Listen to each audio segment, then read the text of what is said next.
In this video, I'll show you how to share a Figma design with a client. Start by opening Figma and going to the file you want to share. Make sure your design is complete or ready for review before sending it. Next, look at the top right corner of the screen and click on the Share button. A sharing panel will appear with different options.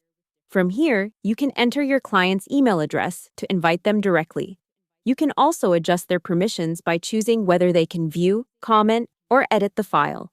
If you prefer, you can generate a shareable link instead. Simply click Copy Link. Then make sure the access setting is set to anyone with the link can view or comment, depending on what you want. Once done, send the link to your client through email or chat. They'll be able to open the design instantly in their browser. And that's it.